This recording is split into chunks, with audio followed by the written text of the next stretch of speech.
Hello, good morning everyone. Welcome to B2E Learning.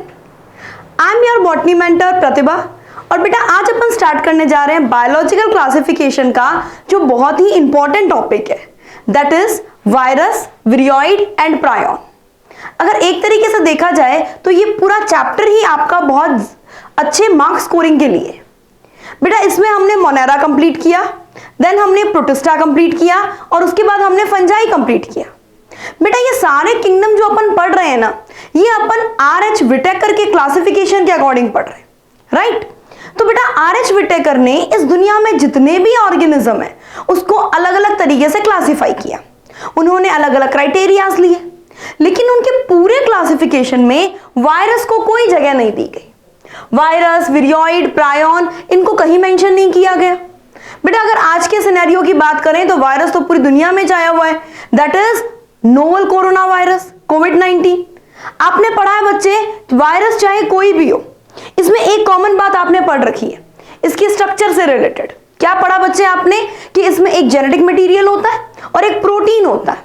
It means ये ribonucleic acid है, ठीक बात है, न्यूक्लियोप्रोटीन है, जैसे आप भी आपको स्क्रीन पर दिखाई दे रहा है। ये एक वायरस है जिसके चारों तरफ आपको ऐसे स्पाइक्स निकले हुए दिखाई दे रहे हैं। ये ओवरऑल आउटर मोस्ट स्ट्रक्चर क्या है?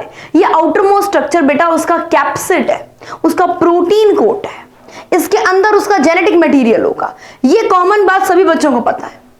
तो बेटा आपने देखा कि ये अलग अलग टाइप के वायरस जिसको विटेकर ने कहीं क्लासिफाई नहीं किया, अगर हम विटेकर की जगह होते तो हम क्यों क्लासिफाई नहीं कर रहा? भाई विटेकर ने ऐसा क्यों सोचा कि वायरस को कहीं नहीं रखना चाहिए? विटेकर ने बताया कि हमने लिविंग ऑर्गेनिज्म को क्लासिफाई किया है। जो वायरस है वो लिविंग ऑर्गेनिज्म नहीं है। वायरस लिविंग और नॉन लिविंग की कनेक्टिंग लिंक है, ठीक बात है बच्चे। वायरस जो भी एक्टिविटी करता है वो होस्ट की मशीनरी को रेगुलेट करके करता है। इसीलिए ये नॉन सेल्यूलर या असेल्यूलर होने की वजह से विटेकर ने इसे किसी भी पर्टिकुलर ग्रुप में नहीं रखा। तो सबसे पहले अपन वायरस के फीचर्स पढ़ते हैं, ठीक बात। चलिए बच्चा स्टार्ट करते हैं। वायरस, इसके बारे में आपने सबसे पहला पॉइंट क्या बता दिया भाई? वायरस के जर्नल फीचर्स क्या क्या है? आपने बोला भाई वायरस जो है इसके बारे में हम ये बात कह सकते हैं कि ये नॉन सेल्यूलर है, ये माइक्रोस्कोपिक है, इसका साइज सबसे छोटा होता है, ठीक बात। कनेक्टिंग लिंक बिटवीन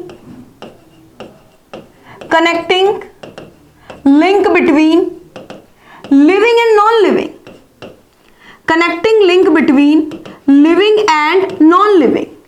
बेटा ये लिविंग और नॉन लिविंग के बीच की कनेक्टिंग लिंक है, राइट? डन, श्योर, इसमें कोई दिक्कत नहीं। इसकी कुछ फीचर लिविंग की तरह है और इसकी कुछ फीचर नॉन लिविंग की तरह है। बच्चा इसके बेसिक फीचर्स क्या क्या है? सबसे पहली बात, ये माइक्रोस्कोपिक से भी छोटा मानो आप, यानी कि सब माइक्रोस्कोपिक है, ये सब माइक्रोस्कोपिक है। नेक टाइप से तो छोड़ो बच्चा, अपन इसको माइक्रोस्कोप में भी हाईली जो मैग्नीफाइड कंडीशन होती है उससे देखते हैं। ये सब माइक्रोस्कोपिक है और उसके अलावा आपने बताया ये नॉन सेल्यूलर है, नॉन सेल्यूलर है। अब बेटा अगर ये नॉन सेल्यूलर है या फिर हम कहें ये असेल्यूलर है तो ऐसी कंडीशन में क्या होगा? अगर ये नॉन सेल्यूलर है, असेल्यूलर है तो किसी भी किंगडम में नहीं जा पाएगा। दूसरी सबसे बड़ी खास बात देखो बच्चे, जैसे ये मैंने लिया एक होस्ट की सेल, ठीक है, ये होस्ट की सेल है। होस्ट की सेल बैक्टीरिया हो सकती है, प्लांट सेल हो सकती है, एनिमल सेल हो सकती है, कोई भी सेल हो सकती है, ठीक है। ये होस्ट की सेल है और ये होस्ट का जेनेटिक मटेरियल है। अब वायरस क्या करता है बच्चे? ये वायरस का मान लो कोई ना कोई प्रोटीन कोट है और ये वायरस का जेनेटिक मटेरियल है, ठीक। ये वायरस पेनिट्रेट करते हुए इस होस्ट सेल के अंदर आएगा। इसका प्रोटीन कोट नहीं आएगा बच्चे, इसका जेनेटिक मटेरियल आएगा, इसका जेनेटिक मटेरियल आएगा। और बेटा इसका जेनेटिक मटेरियल होस्ट की पूरी मशीनरी को कंट्रोल कर लेगा। मतलब होस्ट के डीएनए को कोई काम नहीं करने देगा, सारा काम खुद करेगा। मतलब ये एक तरीके से पैरासाइट है, पैरासाइट इन द सेंस जो होस्ट को नुकसान पहुंचाए। लेकिन ये पैरासाइट कब है? जब ये सेल के अंदर जा रहा है। इट मींस ये इंट्रासेल्यूलर पैरासाइट है। और बेटा हम इसे तभी पढ़ पाएंगे जब ये सेल के अंदर जाएगा, दैट मीन्स ये ऑब्लिगेट इंट्रासेल्यूलर पैरासाइट है, obligate intracellular parasite, obligate intracellular parasite. एक मोस्ट इंपॉर्टेंट पॉइंट आपको ध्यान में, हम कहते हैं बच्चा कि जो वायरस है उसमें जेनेटिक मटेरियल होता है।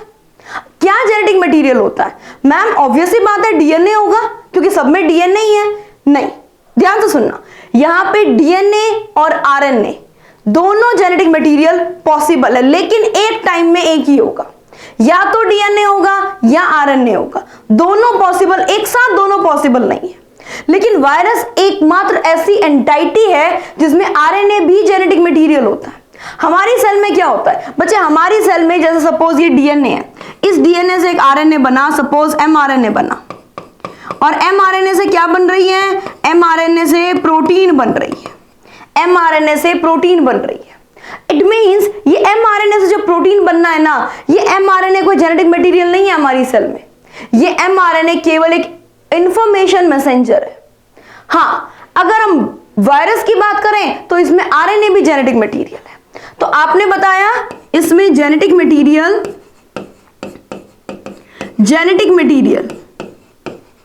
आइदर डीएनए और आरएनए, ये आईएमपी लगाओ बच्चा, आइदर डीएनए और आरएनए, या तो डीएनए होगा या आरएनए होगा। और आज की क्लास में हम समझेंगे कि डीएनए भी दोनों टाइप का, सिंगल स्टैंडर्ड भी हो सकता है, डबल स्टैंडर्ड भी हो सकता है। आरएनए भी दोनों टाइप का, या तो सिंगल स्टैंडर्ड होगा या डबल स्टैंडर्ड होगा। डन, इसमें कोई इश्यू नहीं। चलिए नेक्स्ट बच्चे, अगर अपन बात करें, वायरस जो है वो होस्ट सेल के अंदर जाता है तब तो वो लिविंग की तरह बिहेव करता है, लेकिन अगर वो सेल के बाहर है, सपोज किसी भी मटेरियल के ऊपर है, तो वो इनर्ट पार्टिकल की तरह बिहेव करता है।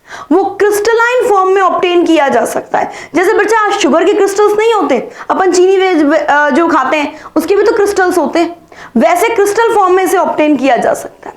तो आपने सबसे पहले बताया कि ये इनर्ट होता है। इनर्ट कब होगा? मतलब कोई एक्टिविटी शो नहीं करेगा, सालों साल कोई एक्टिविटी शो नहीं करेगा। इनर्ट होता है outside the cell, outside the cell, and obtain as crystalline form, and obtain as in crystalline form, ये क्रिस्टलाइन फॉर्म में ऑब्टेन हो सकता है। डन। दूसरी बात, एक आपने पढ़ा, ये होस्ट की मशीनरी को कंट्रोल करता है। अगर ये होस्ट की मशीनरी को कंट्रोल कर लेता है बच्चे, तो अपने हिसाब से क्या करेगा? प्रोटीन बनाएगा, होस्ट के राइबोसोम को काम में लेके। डन। तो आपने बताया बेटा कंट्रोल होस्ट मशीनरी, होस्ट की मशीनरी को कंट्रोल करेगा, और राइबोसोम जो है होस्ट का ही काम में लेगा और उसकी हेल्प से प्रोटीन बनाएगा। होस्ट की मशीनरी को काम में लिया and form protein, and form protein by the help of host ribosome, by the help of host ribosome, by the help of host ribosome। Done बच्चे। तो अब आप फटाफट इसका एक स्क्रीनशॉट ले लीजिए, इसका फटाफट बच्चे एक स्क्रीनशॉट ले लीजिए। नेक्स्ट अपन बेटा पढ़ते हैं कि इस वायरस जो भी इतनी अलग एंटाइटी है, इसके बारे में क्या हम इसे लिविंग कहेंगे या नॉन लिविंग कहेंगे? आपने बोला मैम हम कनेक्टिंग लिंक कहेंगे। अच्छा, तो बेटा ऐसे क्या फीचर है जो इसे लिविंग की तरफ लेके जाते? सबसे पहला फीचर तो इसको लिविंग की तरफ ले जाने वाला है have genetic material, have genetic material. इसके पास में बच्चा जेनेटिक मटेरियल है, और ये जेनेटिक मटेरियल की जो प्रेजेंस है ये तो बच्चे लिविंग में ही हो सकती है, नॉन लिविंग के पास तो जेनेटिक मटेरियल नहीं होता। उसके अलावा आपने बताया ये प्रोटीन फॉर्मेशन करता है, प्रोटीन फॉर्मेशन करता है, अपना कैप्सिड बना लेता है। वो बात अलग है, ये बनाता होस्ट के अंदर जाके है, लेकिन बनाता तो है, ये अपना प्रोटीन फॉर्मेशन कर लेता है। डन। उसके अलावा आपने बताया ये डिजीज कॉज करता है, ये म्यूटेशन भी करता है। ये सबसे बड़ा पॉइंट है बच्चे, जैसे अभी जो आपने लगातार जो न्यूज में आप सुन रहे हैं कोरोना वायरस के बारे में, तो उसमें आपने देखा है कि वो लगातार म्यूटेट करता जा रहा है। वायरस में म्यूटेशन की पावर बहुत ज्यादा है। म्यूटेशन की पावर होने की वजह से हम इस पे स्टडी करते हैं ना, तो हमें बहुत सारे वेरिएशंस देखने को मिलते हैं। अगर कोई साइंटिस्ट या कोई भी particular company, pharmaceutical company viral antiviral drug बनाती है, तो उसको इस म्यूटेशन की वजह से बहुत प्रॉब्लम होती है। तो वायरस म्यूटेशन शो करता है, जो कि लिविंग बीइंग का फीचर हो गया, राइट। उसके अलावा आपने बताया बच्चे, ये डिजीज कॉज करता है, डिजीज कॉज करता है, cause disease in plant and animal. बेटा प्लांट, एनिमल, बैक्टीरिया, ये सभी में डिजीज कॉज करता है, सभी में डिजीज कॉज करता है। एक सबसे बड़ी खास बात है बच्चा, ये होस्ट स्पेसिफिक है, ये होस्ट स्पेसिफिक है, होस्ट स्पेसिफिक है। होस्ट स्पेसिफिक का मतलब, जैसे मान लो टीएमवी है, सबसे पहला जो वायरस डिस्कवर हुआ था वो टोबैको मोजैक वायरस था। बेटा ये टोबैको मोजैक वायरस जो है ना, क्या वो हमारे अंदर भी डिजीज करेगा? अगर हमसे कोई पूछे कि जो टोबैको मोजैक वायरस है, क्या ये हमारे अंदर भी डिजीज करेगा? नहीं, tobacco mosaic virus tobacco plant में ही डिजीज कर रहा है। डन, ये होस्ट स्पेसिफिक है। नेक्स्ट बच्चे आपसे पूछा जाए नॉन लिविंग फीचर क्या क्या है, सबसे पहली बात तो ये इनर्ट है, इनर्ट है। Non living features, non living features में बच्चा आपने बोला इनर्ट आउटसाइड द सेल, मतलब ये एक पार्टिकल की तरह बिहेव करता है, इनर्ट आउटसाइड द सेल। बेटा इसके पास खुद की कोई फंक्शनल ऑटोनॉमी नहीं है, मतलब अपनी खुद की तरफ से कोई साइटोप्लाज्म नहीं है, कोई एक सेल का जो फीचर होने चाहिए ना वो इसके पास नहीं है, खुद का मेटाबॉलिज्म नहीं है, ठीक है। तो लैक ओन मेटाबॉलिज्म। आपको याद है आपने लिविंग वर्ल्ड चैप्टर अगर पढ़ा है, अगर मेरे साथ नहीं पढ़ा है बच्चे तो अभी अपन बस नेक्स्ट चैप्टर लिविंग वर्ल्ड ही लेंगे, तो बेटा उसमें अपन पढ़ेंगे लिविंग बीइंग के क्या क्या फीचर्स हो सकते हैं। उन फीचर्स में एक फेमस फीचर हो गया मेटाबॉलिज्म, राइट। तो मेटाबॉलिज्म जो है इसका खुद का कोई मेटाबॉलिज्म नहीं है, खुद कोई मतलब पर्टिकुलर मेटाबॉलिज्म नहीं करता, ठीक है। होस्ट की मशीनरी कंट्रोल करके जरूर प्रोटीन बनाता है, पर बाकी खुद की सेल्फ साइटोप्लाज्म नहीं है। लैक ओन मेटाबॉलिज्म, इसका मतलब इसके पास खुद के पास कोई फंक्शनल ऑटोनॉमी नहीं है। फंक्शनल ऑटोनॉमी का मतलब खुद की मशीनरी, खुद की मशीनरी नहीं है। लैक फंक्शनल ऑटोनॉमी, खुद की कोई ऑटोनॉमी नहीं है, खुद का रेस्पिरेशन नहीं करता, खुद के कोई भी पर्टिकुलर प्रोसेसेस है वो नहीं परफॉर्म करता। डन, इसमें कोई इशू नहीं। चलिए नेक्स्ट बात करते हैं। नेक्स्ट बच्चे आपने बोला जैसे डायमंड के क्रिस्टल्स नहीं होते, शुगर के क्रिस्टल्स नहीं होते, हम वायरस को भी as a crystalline form obtain कर सकते हैं, तो ये तो एक नॉन लिविंग फीचर हो गया ना बच्चे।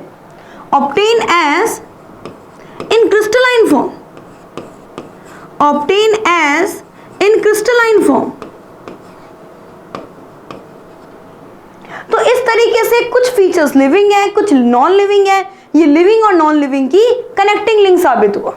नेक्स्ट बच्चे अगर अपन बात करें इसके केमिकल कंपोजिशन के बारे में, अच्छा एक छोटा सा पॉइंट और सुनना, इसकी डिस्कवरीज किसने की है, ये भी बहुत फेमस पॉइंट है। सबसे पहले अपन इसकी डिस्कवरी के बारे में बात करते हैं। हाँ बच्चे, तो एक अपन छोटा सा पॉइंट ले लेते हैं डिस्कवरीज पर। देखो बेटा वायरस जो है ना, इस वर्ड का मतलब क्या है, सबसे पहले तो इस पर बात करें। वायरस वर्ड का मीनिंग क्या है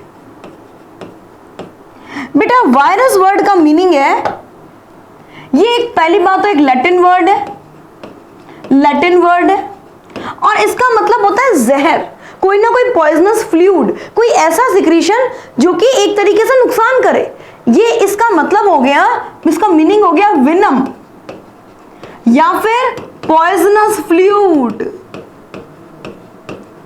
पॉइजनस फ्लूइड। ये बात किसने बोली इनको पॉइजनस फ्लूइड? बच्चा ये बात इनको बोली पास्चर ने, अकॉर्डिंग टू पास्चर, ये वर्ड लिख लेना बच्चे, अकॉर्डिंग टू पास्चर। पास्चर ने सबसे पहले ये बात बोली कि वायरस वर्ड का मतलब जो है वो एक लैटिन वर्ड और उसका मतलब क्या हो जाएगा, वीनम। ठीक, अब सबसे पहले हम जिन साइंटिस्ट के बारे में बात कर रहे हैं that is Ivanovsky.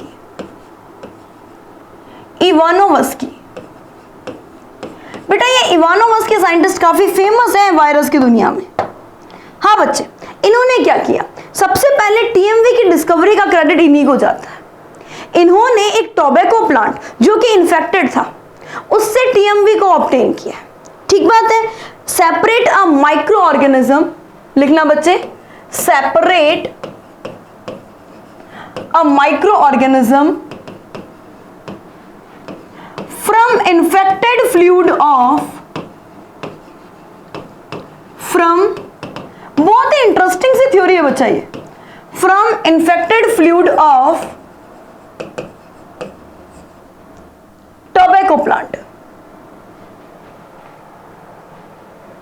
Tobacco plant, बेटा टोबैको प्लांट जो कि इन्फेक्टेड था उनसे एक फ्लूइड, एक रस निकाला और इन्होंने देखा कि उस रस में एक पर्टिकुलर ऑर्गेनिज्म है जो ये डिजीज कॉज कर रहा है। अब उन्होंने सोचा कि क्या ये बैक्टीरिया से छोटा है या ये बैक्टीरिया से बड़ा है, तो उसको प्रूव करने के लिए इन्होंने क्या किया, इस तरीके से एक जार लिया। बच्चे इस जार के ऊपर एक फिल्टर लगा दिया। ये बेटा बैक्टीरिया प्रूफ फिल्टर है, ये बैक्टीरिया प्रूफ फिल्टर है, मतलब इस फिल्टर से बैक्टीरिया नहीं जा सकते। अगर बैक्टीरिया होंगे, देखो हुआ क्या, सबसे पहले एक लीफ देखी इन्होंने, टोबैको प्लांट की लीफ। इस लीफ के ऊपर बच्चे पैचेस बने हुए थे, इस लीफ के ऊपर पैचेस बने हुए थे, ऐसे इस टाइप से पैचेस बने हुए थे। ये पूरी लीफ खराब हो रही थी, इसको बोला मोजैक फॉर्मेशन कि भाई इस लीफ में क्या बन गए, इस लीफ में तो मोजैक बन चुके हैं, इस लीफ के अंदर तो मोजैक बन चुके हैं। मोजैक का मतलब होता है तब्बे बन चुके, मोजैक बन चुके। ठीक बात है। सबसे पहले इन्होंने ही उसे नाम दिया था, नेम्ड टीएमवी। सबसे पहले टीएमवी नाम देने वाले भी साइंटिस्ट यही थे। तो इन्होंने सोचा कि ये जो माइक्रो ऑर्गेनिज्म है, जो भी है XYZ, ये इस प्लांट को इन्फेक्ट कर रहा है, इस प्लांट में मोजैक, इस टाइप से मोजैक जो है वो फॉर्मेशन कर रहा है। इन्होंने उसका एक्सट्रैक्ट निकाला और उस एक्सट्रैक्ट को इसमें से पास किया। बेटा अगर ये बैक्टीरिया होता तो ऊपर ही रुक जाना चाहिए था, इसको नीचे नहीं आना चाहिए था। लेकिन इन्होंने पता है क्या देखा, इन्होंने देखा कि नीचे जो फ्लूइड मिल रहा है, नीचे जो फ्लूइड मिल रहा है उसमें वो माइक्रो ऑर्गेनिज्म प्रेजेंट है। नीचे जो फ्लूइड मिल रहा है उसमें वो माइक्रो ऑर्गेनिज्म प्रेजेंट है। इट मीन्स ये जो वायरस है ये साइज में बैक्टीरिया से छोटा है। ये बात इन्होंने प्रूव की। लिखना बच्चे, virus are smaller than bacteria, virus are smaller than bacteria. ये बात उन्होंने कब प्रूव की, जब बच्चे उन्होंने इस शेप को बैक्टीरिया प्रूफ फिल्टर से पास किया। ध्यान से सुनना, बैक्टीरिया प्रूफ फिल्टर से पास किया। डन, कोई इश्यू नहीं इसमें बच्चा, बहुत सिंपल सी चीज है। चलिए एक और अपन डिस्कवरी जो है कुछ साइंटिस्ट के बारे में और जानते हैं। बेटा एक अब मैं साइंटिस्ट ले रही हूं, बेजरिंग। नाम बोल के देखो, बेजरिंग, बेजरिंग। 2-3 बार बोलोगे आप फेमिलियर हो जाओगे इस नाम से, ऐसा लगेगा जैसे अपना कोई फ्रेंड ही है। बेजरिंग, बेजरिंग ने क्या किया बच्चे, इन्होंने वो जो इन्फेक्टेड प्लांट था उससे एक रस निकाला और उसको हेल्दी प्लांट के ऊपर डाला। बच्चे वो हेल्दी प्लांट जो था ना वो भी इन्फेक्टेड हो गया। ये वायरस साइज में इतने छोटे होते हैं, जैसे वो फ्लूइड है, उस फ्लूइड के अंदर इनको वायरस दिख नहीं रहा था, तो इन्होंने क्या बोल दिया, ये पूरा का पूरा फ्लूइड ही इन्फेक्टेड है।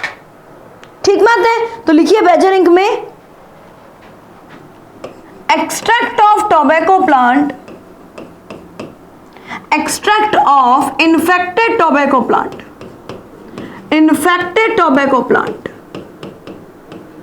infected tobacco plant can cause disease in, can cause disease in, can cause disease in healthy plant।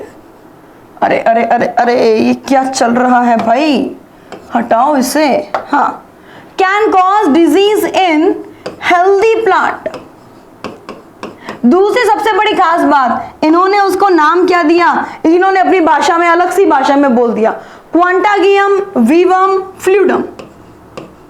इन्होंने बोला भाई वो फ्लूइड जो है ना वही इन्फेक्टेड है, क्वांटागियम वीवम फ्लूइडम। इसको अगर अपन अपनी भाषा में बोले बच्चा, इंग्लिश लैंग्वेज में बोले तो हम क्या बोलेंगे इसे, infected living shape, infected living shape, right. Next बच्चा सबसे इंपॉर्टेंट जिस साइंटिस्ट के बारे में हमें पढ़ना है दैट इज एम।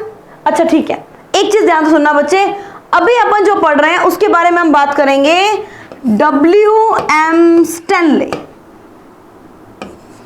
ये स्टैनले जी भी कोई छोटी मोटी चीज नहीं है।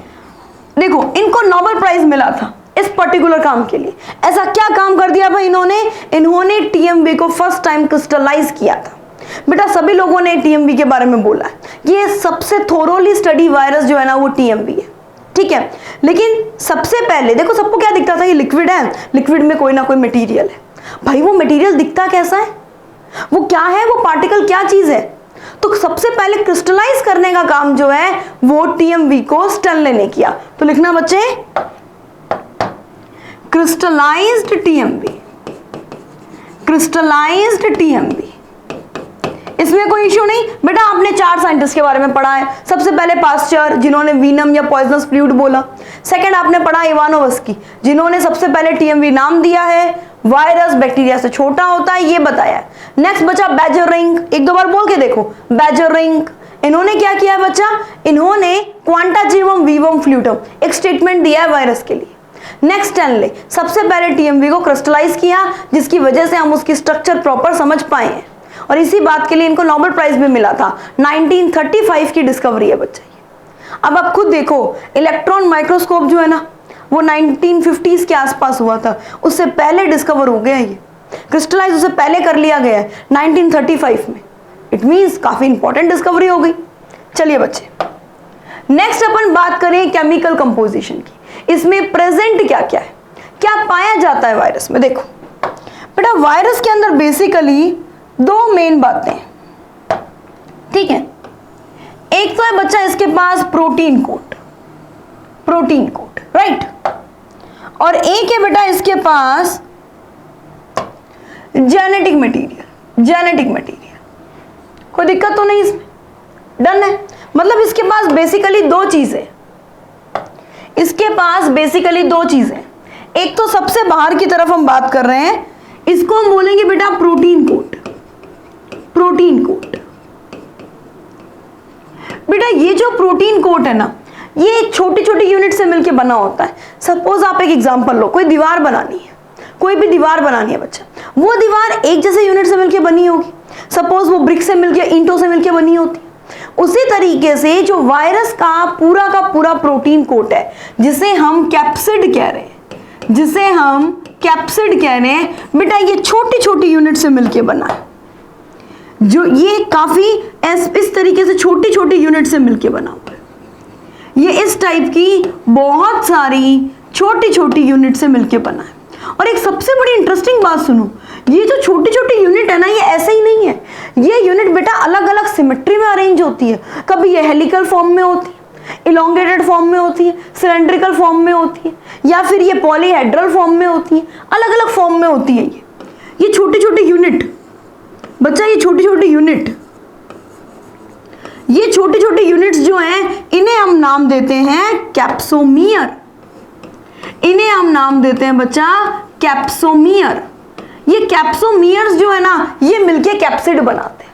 ये कैप्सोमियर जो है बच्चा ये मिलके क्या करते हैं, कैप्सिड बनाते हैं। ध्यान रहेगा, वायरस के पास 2 ही चीजें हैं। देखो बेसिकली वायरस के पास 2 ही चीजें, उसके अलावा कुछ है वो भी पढ़ेंगे। एक तो इसके पास है प्रोटीन कोड जिसे हम कैप्सिड कह रहे हैं। कैप्सिड किससे मिलके बना है, कैप्सोमियर से मिलके बना। दूसरा इसके पास क्या है, जेनेटिक मटेरियल। दूसरा most important point that is genetic material. Genetic material बेटा, जेनेटिक मटेरियल क्या हो सकता है। आइदर डीएनए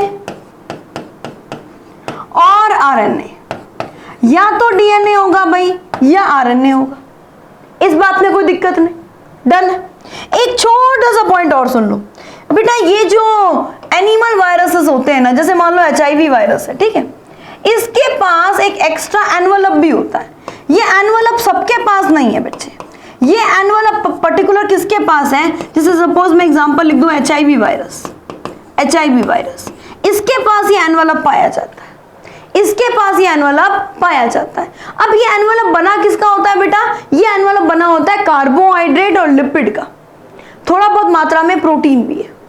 ये प्रोटीन तो वायरस खुद दे रहा है, कार्बोहाइड्रेट और लिपिड जो है ये होस्ट की सेल से लेता है, तो इसमें एक एक्स्ट्रा कवरिंग एनवलप जो है वो भी प्रेजेंट होता है। बेसिकली दो ही चीजें, न्यूक्लिक एसिड और प्रोटीन, डन। ऐसे कुछ बैक्टीरिया भी है बच्चे जिनमें एंजाइम पाए जाते हैं, वो एंजाइम कोई प्रोटीन फॉर्मेशन का एंजाइम नहीं है, वो एंजाइम है पर्टिकुलर, जैसे कि कोई सेल है, ठीक है, इसके ऊपर वायरस ने अटैक किया, तो वायरस उस सेल को क्या करना चाहेगा, उसकी सेल वॉल को ब्रेक करना चाहेगा, पेनिट्रेट करके अंदर घुसना चाहेगा, तो वो पेनिट्रेशन के लिए जो लाइसोजाइम चाहिए वो लाइसोजाइम पाए जाते हैं, डन। चलिए नेक्स्ट बच्चे, अगर अपन बात करें कि इसके जेनेटिक मटेरियल के बारे में, तो बेटा जेनेटिक मटेरियल के बेस पर वायरस को आप दो तरीके से बांट सकते हो, ठीक है। एक हो गया बच्चे डीऑक्सीराइबोज वायरस, और एक हो गया बच्चे राइबो न्यूक्लिक वायरस। मतलब या तो क्या होगा बच्चे, डीएनए होगा उसमें एज ए जेनेटिक मटेरियल, या फिर क्या होगा बेटा, आरएनए होगा। अब बेटा डीएनए भी दो तरीके के, या तो उसके पास डबल स्टैंडर्ड डीएनए होगा, या फिर बेटा आपने बोला उसके पास सिंगल स्टैंडर्ड डीएनए होगा, राइट। उसी तरीके से बच्चा आरएनए भी दो तरह का हो गया, या तो डबल स्टैंडर्ड आरएनए होगा बेटा उसके पास, या फिर बेटा उसके पास सिंगल स्टैंडर्ड आरएनए होगा। बेटा जैसे अगर अपन बात करें टीएमवी की, जो मोस्ट थोरोली स्टडी एग्जांपल जो है टीएमवी में आपने क्या बोल दिया कि जो जेनेटिक मटेरियल है वो क्या हो जाएगा, सिंगल स्टैंडर्ड आरएनए। बेटा अभी के टाइम में जो फेमस एग्जांपल में बात करूं, कोरोना वायरस, ठीक है, जितने भी नए वायरस डिस्कवर हो रहे हैं ना, सपोज कोरोना वायरस है, इसके अंदर क्या है, सिंगल स्टैंडर्ड आरएनए। कुछ टाइम पहले इबोला वायरस आया था, इबोला में भी सिंगल स्टैंडर्ड आरएनए था। एक निम्फ वायरस आया था, उसमें भी सिंगल स्टैंडर्ड आरएनए था। तो इस तरीके से मैक्सिमम जो डिजीज कॉजिंग है उनके अंदर सिंगल स्टैंडर्ड आरएनए बहुत ज्यादा देखा जाता है। जैसे बच्चा रिट्रोवायरस है, रिट्रोवायरस अपन HIV वायरस को बोलते हैं, इसमें भी सिंगल स्टैंडर्ड आरएनए होता है। हाँ, एक बात आपकी सही है कि ये जो HIV वायरस है ये अपनी लाइफ साइकिल में कभी ना कभी जो डबल स्टैंडर्ड जो डीएनए वाली स्टेज है उसमें जरूर पहुंचता है, ठीक बात है बच्चे। उसके अलावा अगर अपन बात करें डबल स्टैंडर्ड आरएनए की, तो डबल स्टैंडर्ड आरएनए जैसे बच्चा रियो वायरस में मिल जाता है, रियो वायरस में, वुंड ट्यूमर वायरस में इनमें मिल जाता। एक बेटा बैक्टीरियोफेज की अगर अपन बात करें तो जर्नल जो बैक्टीरियोफेज है उनके अंदर डबल स्टैंडर्ड डीएनए होता है। जर्नल बैक्टीरियोफेज में double standard DNA, journal bacteriophage में। लेकिन बेटा अगर आपको याद हो, अगर आपने कभी 12th क्लास में चैप्टर नंबर 6 पढ़ा है, मॉलिक्यूलर बेसिस ऑफ इनहेरिटेंस, तो उसके लगभग 2nd-3rd पेज पर एक वायरस का नाम दिया हुआ है, दैट इज 5174। 5174 जो बैक्टीरियोफेज है इसमें सिंगल स्टैंडर्ड डीएनए होता है, सिंगल स्टैंडर्ड डीएनए। ध्यान रहेगा बच्चे, इसमें कोई दिक्कत नहीं है। तो ये कुछ फेमस अपने एग्जांपल अपन ले सकते हैं। इसमें एक जर्नल थ्योरी आपको दी हुई है एनसीईआरटी में कि भाई जर्नल क्या कंडीशन होती है। देखना बच्चे, जर्नल कंडीशन क्या होती है, मॉर्फोलॉजी सिमेट्री इसी में लिख लो बेटा। जर्नली क्या होता है, जर्नली जो प्लांट वायरस है बेटा, हम प्लांट वायरस को और क्या कह सकते हैं, जो प्लांट पे नुकसान पहुंचाए उन्हें हम और क्या कह सकते हैं, उन्हें हम कह सकते हैं फाइटोफाइजीनी। यानी जनरली जो प्लांट वायरस है इनमें single standard RNA genetic material रहता है जनरली, ठीक है। नेक्स्ट बच्चे जूफाइजीनी, क्या चल जाता है भाई, जूफाइजीनी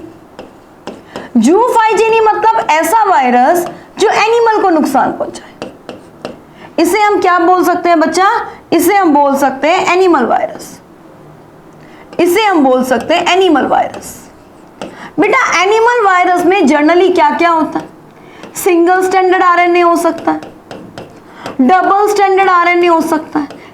बेटा हमें एनसीईआरटी का भी पॉइंट टू पॉइंट ध्यान में रखना है, ठीक है, तो उसके अकॉर्डिंग ये पॉइंट आपको ध्यान में रहना चाहिए। और एक बच्चा डबल स्टैंडर्ड डीएनए हो सकता है। तो मैम कुल मिला के ये बात बोल दो ना कि जनरली सिंगल स्टैंडर्ड डीएनए नहीं होता, ऑब्वियस सिंगल स्टैंडर्ड डीएनए नहीं होता। नेक्स्ट बच्चे अगर अपन बात करें जूफाइजीनी, फाइटोफाइजीनी के बाद बैक्टीरियोफेज, यानी कि ऐसा वायरस जो बैक्टीरिया को इन्फेक्ट करता है, इसमें बेसिकली डबल स्टैंडर्ड डीएनए होता है। तो ये एक जर्नल स्ट्रैटेजी है बच्चा जो आपको अच्छे से ध्यान में रखनी है, ठीक। नेक्स्ट बच्चे अगर अपन सिमेट्री की बात करें, अगर अपन सिमेट्री की बात करें तो सिमेट्री में अपन क्या क्या ले लेंगे बेटा, सिमेट्री में आपने लिया कि एक तो हेलिकल सिमेट्री हो सकती है, हेलिकल सिमेट्री। बेटा ये हेलिकल सिमेट्री कैसे, अभी देखो आपने कैप्सोमियर पढ़े थे, कैप्सोमियर क्या थे, कैप्सिड की छोटी छोटी यूनिट्स, राइट। कैप्सोमियर देखो मैं कैप्सोमियर बनाती हूं, जैसे सपोज ये एक सिलेंड्रिकल स्ट्रक्चर है, ठीक है, एक सिलेंड्रिकल स्ट्रक्चर की तरह बना रहे हैं, पहले आउटलाइन बना लेती हूं मैं। इसके ऊपर बेटा ये प्रेजेंट है कैप्सोमियर। ये कैप्सोमियर जो है ना बच्चे, ये हेलिकल फॉर्म में प्रेजेंट है, और ये सारे के सारे हेलिकल फॉर्म में इस तरीके से प्रेजेंट होते हैं कि देखने में ऐसा लगता है कि ये पूरा का पूरा सिलेंड्रिकल स्ट्रक्चर बन चुकी है, ये पूरी की पूरी सिलेंड्रिकल स्ट्रक्चर बन चुकी है, जैसे टीएमवी में ये कंडीशन पाई जाती है, ठीक बात है। उसी तरीके से एक कंडीशन और हो सकती है, दैट इज पॉलीहेड्रल। ये पॉलीहेड्रल कंडीशन देखो बच्चे इस टाइप से, जैसे माना ये कोई क्रिस्टलाइन स्ट्रक्चर है, ठीक है, इसमें ये इस टाइप से इस तरीके से एक क्रिस्टलाइन यूनिट मैंने बना दी। ये देखो ये एक एक जो है ना छोटा छोटा, ये एक एक कैप्सोमियर है, ये एक एक कैप्सोमियर है, और ये जो कैप्सोमियर है ये आपस में जुड़ के ऐसे पॉलीहेड्रल स्ट्रक्चर बना रहे हैं। तो जैसे ये हर्पस वायरस में पाई जाती है, वो टीएमबी वायरस में पाई जाती है, ऐसे अलग अलग सिमेट्रीज प्रेजेंट है। अगर अपन मॉर्फोलॉजी की बात करें तो अपन कह देंगे रॉड शेप टीएमबी हो गया, स्फेरिकल शेप जो है वो एचआईवी हो गया। तो इस तरीके से मॉर्फोलॉजी आ जाती है। ये एक बेसिक मतलब जर्नल स्ट्रक्चर है। नेक्स्ट देखो, जो अपने कोर्स में सबसे पहले अपने को पढ़ना है that is TMB virus. TMB virus के बारे में दो बातें दी गई है, एक तो इसका स्ट्रक्चर दिया गया है, कोई दिक्कत नहीं, एक बेटा आपको लीफ दिखाई गई है। इस लीफ में खास तौर पे देखना, आपको यहाँ पे छोटे छोटे पैचेस बने हुए दिखाई देंगे। इस लीफ पे बच्चे आपको इस तरीके से, जो मैं ग्रीन कलर से बना रही हूं, ऐसे कुछ मोजैक पैचेस दिखाई देंगे, ठीक बात है। तो सबसे पहले अपन टीएमवी के बारे में बात करें तो आपने बोला मोस्ट स्टडी वायरस है, most thoroughly study virus, most thoroughly study virus.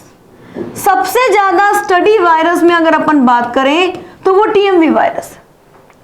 Discovery किसने की बच्चा, सबको पता है, अभी आप ही को बोलना है, डीजे इवानोवस्की। डीजे जैसे डांस करना हो, डीजे इवानोवस्की। तो डिस्कवर्ड बाय डीजे इवानोवस्की। अच्छा, इसकी सिमेट्री कैसी है, सबसे इंपॉर्टेंट बात, सिमेट्री कैसी है, हेलिकल सिमेट्री। बेटा हेलिकल सिमेट्री, इसकी सिमेट्री हेलिकल है। ये देखो, आप जब एनसीईआरटी में डायग्राम देखते हो, ये इस तरीके से, ये पूरा का पूरा सिलेंड्रिकल, और इसमें हेलिकल फॉर्म में क्या लगे हुए हैं, कैप्सोमियर लगे हुए हैं बच्चा।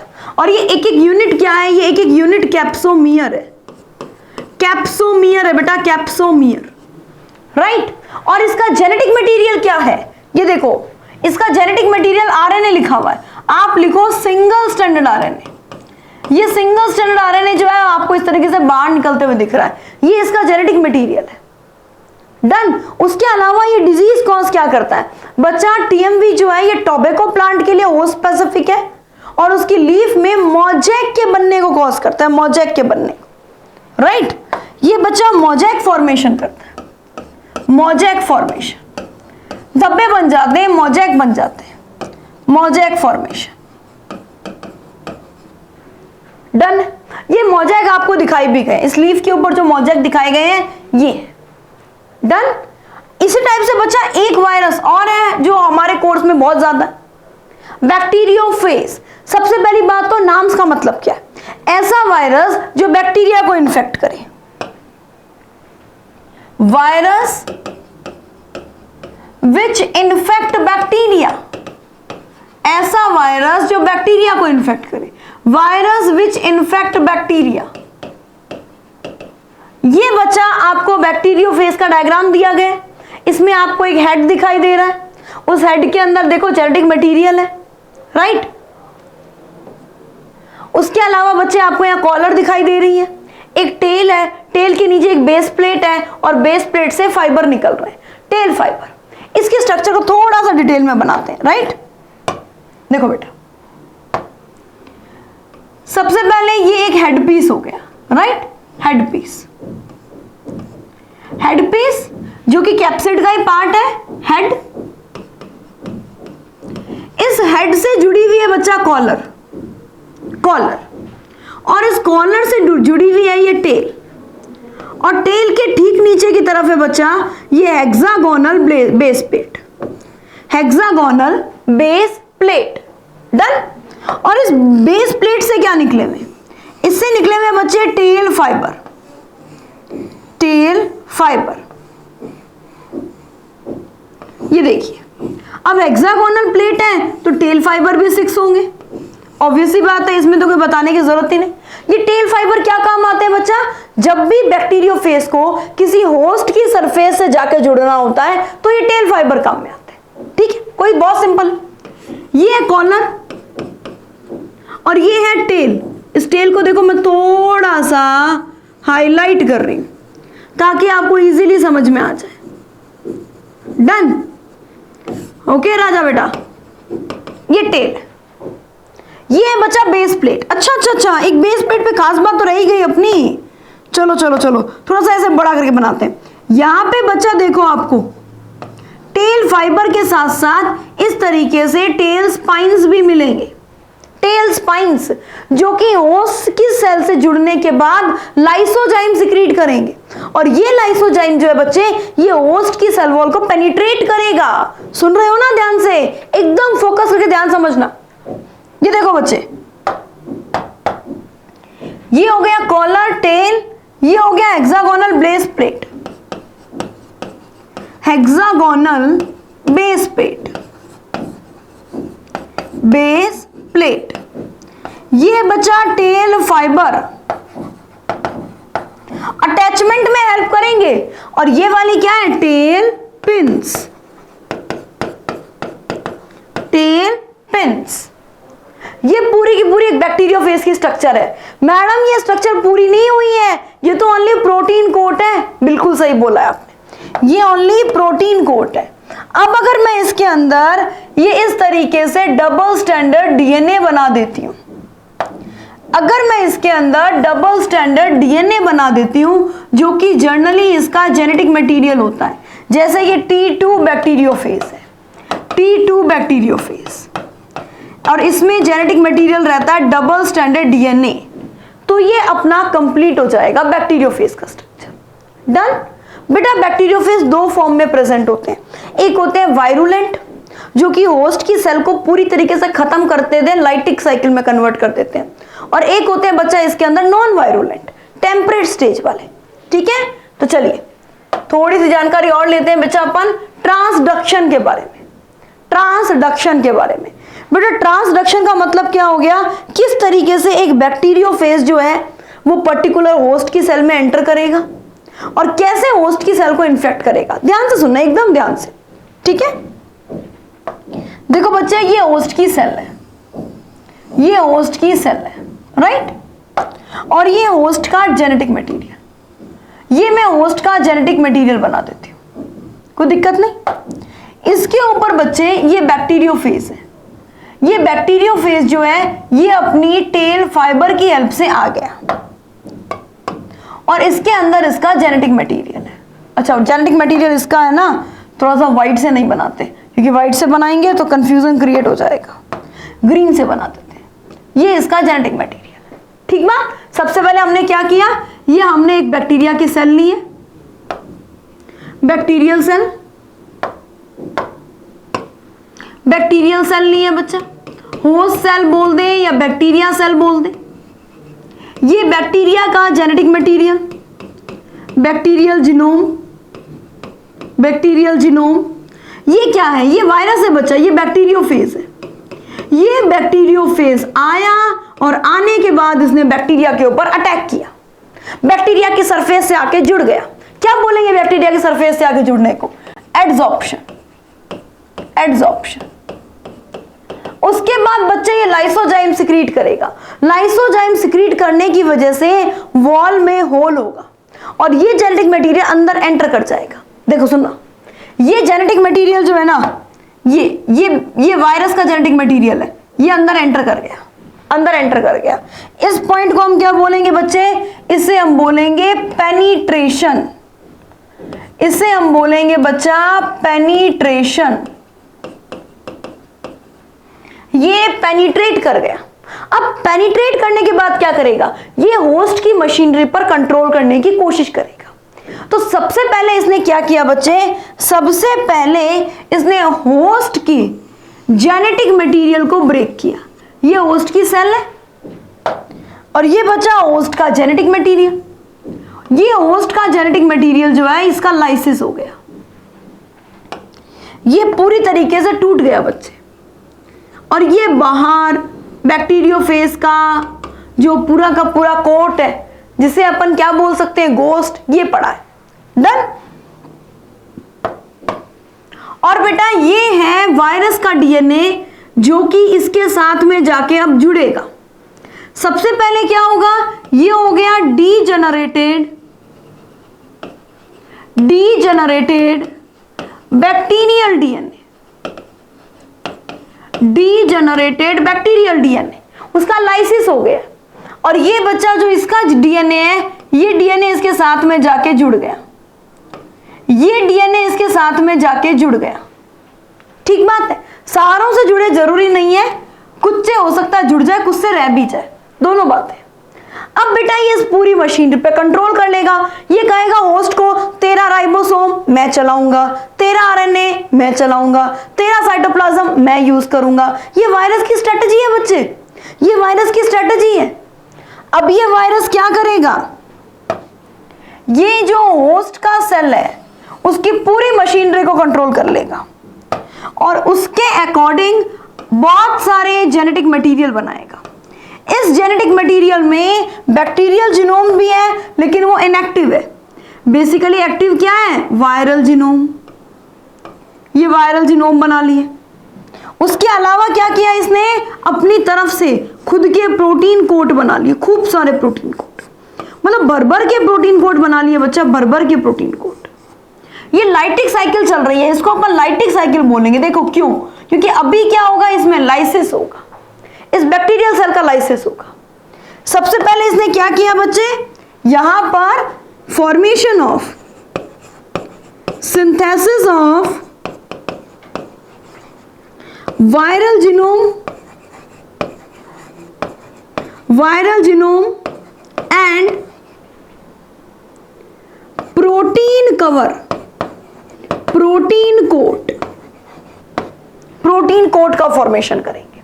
उसके बाद असेंबल हो जाएंगे ये सारी की सारी चीजें बच्चा, उसके बाद असेंबल हो जाएंगी।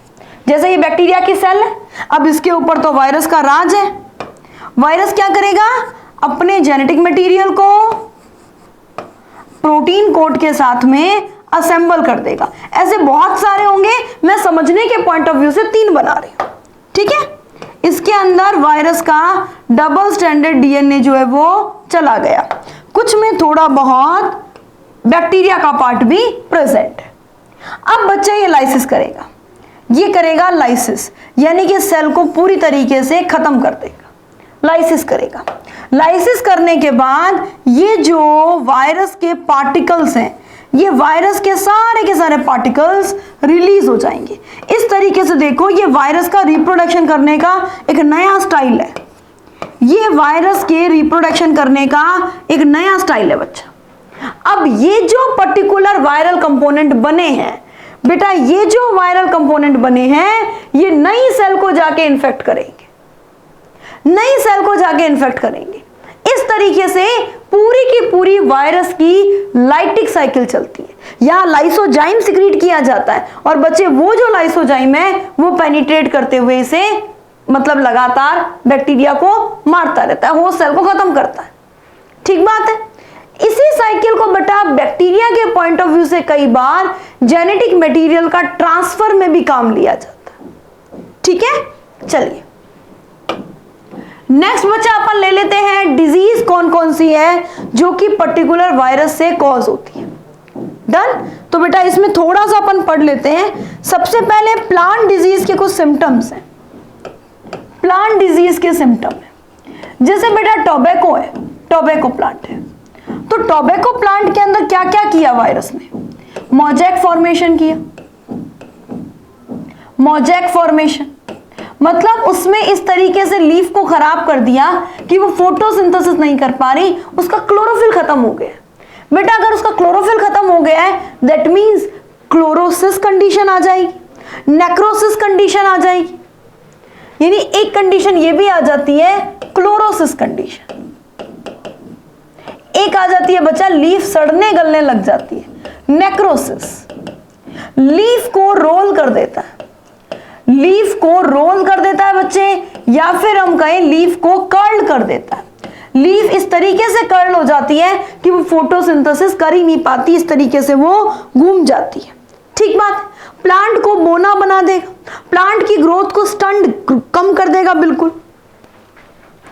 तो आपने बताया ड्वार्फिंग कंडीशन, ड्वार्फिंग कंडीशन। एक कंडीशन आपने बताई बच्चा स्टंट ग्रोथ, ग्रोथ रुक जाती है, स्टंट ग्रोथ कंडीशन। ठीक बात है बच्चे। तो इस टाइप से जो प्लांट में डिजीज होती है उसके कुछ पर्टिकुलर सिम्टम्स हैं। नेक्स्ट बच्चे अपन लेते हैं एनिमल। एनिमल, तो बेटा एनिमल में भी बहुत सारी डिजीज कॉज करता है वायरस। जैसे कि आपने बोला एक कॉमन अगर अपन बात करें तो शुरुआत कॉमन कोल्ड से ही करते हैं, कॉमन कोल्ड। उसके अलावा बच्चे फ्लू, बहुत सारे अलग अलग टाइप के फ्लू, इन्फ्लुएंजा, इन्फ्लुएंजा, एड्स, और अभी के टाइम में अगर अपन बात करें तो कोरोना वायरस ने तो एक टाइप से पूरी की पूरी निमोनिया कंडीशन जनरेट करती है। निमोनिया बैक्टीरिया से होता है, लेकिन कोरोना वायरस से होने वाली डिजीज का एक सिम्टम हो सकता है निमोनिक कंडीशन, राइट। उसके अलावा बच्चे मम्स,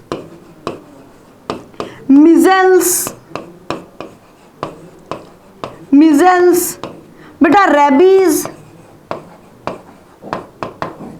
ऐसी सो मेनी डिजीज है जो कि एनिमल्स में पर्टिकुलर वायरस की वजह से होती है। तो ये प्लांट और एनिमल डिजीज है। बेटा इसी वायरस की तरह एक और अपने को पार्टिकल मिलता है जिसे हम विरियोइड कहते हैं, जिसकी डिस्कवरी थोड़ी लेट हुई है, बिकॉज ये सारी डिस्कवरीज कब हुई है बेटा, ये सारी डिस्कवरीज हुई है जब इलेक्ट्रॉन माइक्रोस्कोप की डिस्कवरी हुई।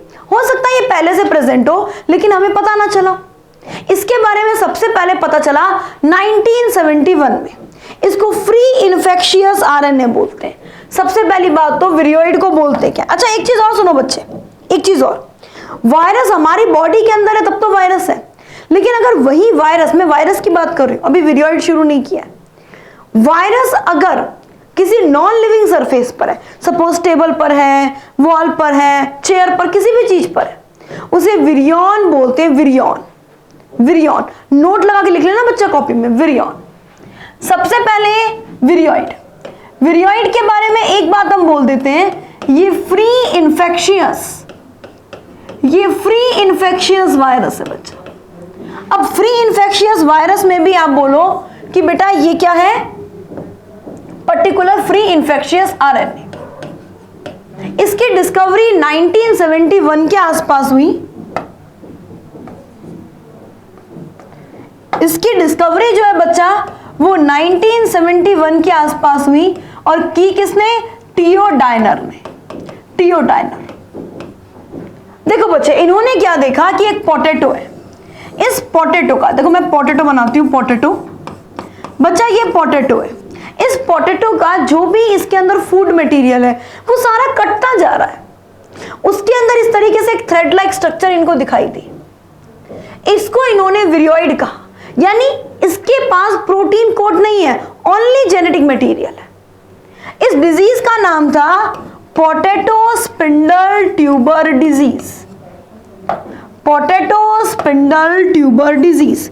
लिख लेना बच्चे इस डिजीज का नाम, potato spindle tuber disease, potato spindle tuber disease. उससे इसकी डिस्कवरी हुई। फिर पता चला भाई ये मटेरियल है क्या, ऐसी क्या खतरनाक बात है इसमें, बेटा ये प्रोटीन लेस होता है, इसमें प्रोटीन कोट नहीं होता है, इसमें प्रोटीन कोट नहीं होता है, प्रोटीन कोट लेस। इसमें ओनली क्या पाया जाता है, इसमें ओनली आरएनए पाया जाता है, ये आरएनए ही इन्फेक्शियस है, राइट। तो आपने बोला कंटेन। अच्छा मैम एक बात बताओ, अगर हम किसी वायरस में से प्रोटीन कोड हटा दें, उसमें ओनली आरएनए बचेगा, तो क्या उस आरएनए को हम विरियोइड कह सकते हैं? नहीं कह सकते। क्यों नहीं कह सकते? क्योंकि बच्चे जब प्रोटीन कोड आपने हटाया, उसके नीचे का जो आरएनए है, वो आरएनए जो है वो फिर से प्रोटीन कोड बना सकता है, लेकिन विरियोइड का जो आरएनए है ये फिर से प्रोटीन कोड नहीं बनाएगा। इट मींस आपने बोला contain low molecular weight, contain low molecular weight RNA. और एक सबसे बड़ी खास बात, वायरस जो है वो दोनों में डिजीज कॉज करता है, प्लांट में भी एनिमल में भी, लेकिन विरियोइड जो है cause disease only in plants, ये ओनली प्लांट में डिजीज कॉज करता है, ये ओनली प्लांट में डिजीज कॉज करता है। यहां तो कोई दिक्कत नहीं बच्चे, सभी बच्चों को पता है ये वायरस से छोटा भी है बच्चा साइज में, एक अकेला आरएनए ही तो है, कौन सा इसके पास कोई प्रोटीन कोट है? तो आपने लिखा smaller than virus, smaller than virus. बच्चा देखो नेचर में कितनी सारी क्रिएचर्स हैं, आपने वायरस पढ़ा, फिर आपने विरियोइड पढ़ा। वायरस में प्रोटीन और जेनेटिक मटेरियल दोनों था, विरियोइड में ओनली जेनेटिक मटेरियल आरएनए। अब आओ एक ऐसी एंटाइटी पर जिसमें ओनली प्रोटीन डिजीज कॉज कर रही है, दैट इज प्रायोन्स। हम प्रायोन्स किसे कहते हैं बेटा? प्रायोन्स एक एबनॉर्मल फोल्डिंग प्रोटीन है, ये एबनॉर्मल फोल्डिंग प्रोटीन्स है बेटा, ये एबनॉर्मल फोल्डिंग प्रोटीन है। अगर देखो इसकी डिस्कवरी बहुत लेट हुई है, क्योंकि पहले किसी को ये नहीं लगा था कि ओनली प्रोटीन भी डिजीज कॉज कर सकता है। बेटा ये एक मैक्रोमोलिकुलर प्रोटीन है, इसकी डिस्कवरी 2000 के आसपास हुई है। और अगर कोई किसी को क्रेडिट देना ही है तो प्रायोन्स की डिस्कवरी का क्रेडिट आप एक साइंटिस्ट को दे सकते हैं, दैट इज प्रूसिनर। प्रूसिनर बेटा इसकी डिस्कवरी कैसे हुई? जो बेड नहीं होते, बेड शिप, वो बेड पता है क्या है, एक पर्टिकुलर जगह पर जाके ऐसे मतलब रगड़ने लग जाते थे खुद को।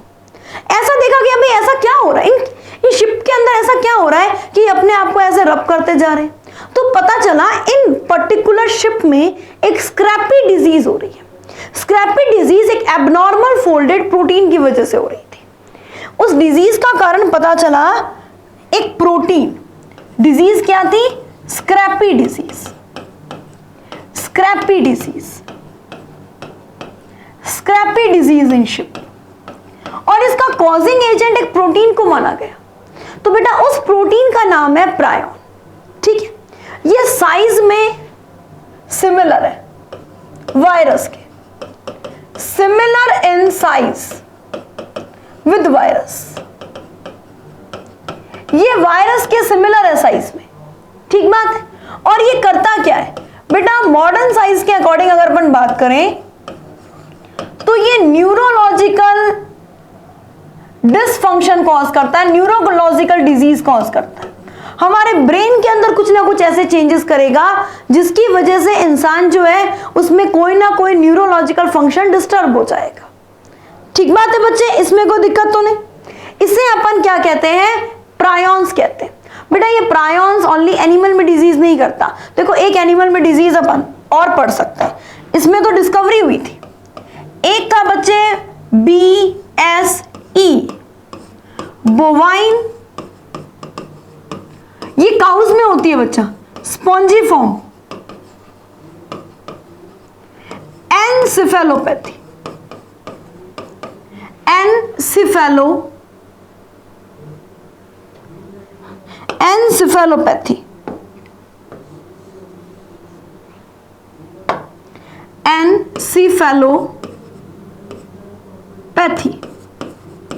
एनसिफेलोपैथी। अब बच्चा स्पेलिंग खुद लिख लेना, एनसिफेलोपैथी। ठीक है, सबसे बड़ी खास बात, इसी का नाम और क्या है? Mad cow disease. इसी को अपन और क्या बोल सकते हैं? इसी को अपन और बोल सकते हैं mad cow disease. Mad cow disease, mad cow disease इसी का नाम है। और बच्चे एक बात और करें, क्या ये ह्यूमन में डिजीज कॉज नहीं करता? बिल्कुल करता है बच्चा। ह्यूमन में तो ब्रेन का लोचा बहुत रहता है, और इस लोचे का कारण यहां पर क्या है भाई? कुरू डिजीज। कुरू डिजीज, बेटा कुरू डिजीज को लाफिंग डेथ भी बोलते हैं। Laughing death, laughing death. ये बच्चा ह्यूमन में, ये ह्यूमन में। और एक और अपन ह्यूमन में सुन सकते हैं, CJD, Creutzfeldt Jakob disease. Creutzfeldt Jakob disease. तो बेटा सबसे पहले आपने वायरस पढ़ा जो कि साइज में प्रायोन के इक्वल है और वो न्यूक्लियोप्रोटीन है। नेक्स्ट बच्चा आपने इसके अंदर पढ़ा विरियोइड जो कि प्रायोन और वायरस दोनों से छोटा है, और उसके अलावा हम बात करें वो ओनली RNA। थर्ड अब आपने बात की बच्चा प्रायोन के बारे में। प्रायोन जो है वो साइज में तो वायरस के सिमिलर है, लेकिन बेटा ये ओनली क्या है? पर्टिकुलर प्रोटीन जो ओनली एनिमल में डिजीज कॉज करता है। विरियोइड ओनली प्लांट में, वायरस प्लांट और एनिमल दोनों में। तो ये बच्चा आपका most important session viroid, virus, prion, इस पर कंप्लीट होता है। तो बेटा इसी चैप्टर के साथ इस पर्टिकुलर लेक्चर के जितने भी इंपॉर्टेंट टॉपिक्स थे वो अपन ने कवर किए। अब अपन मिलेंगे नेक्स्ट लेक्चर में एक बहुत ही इंटरेस्टिंग पर्टिकुलर चैप्टर के साथ में। Okay, all the best and thank you.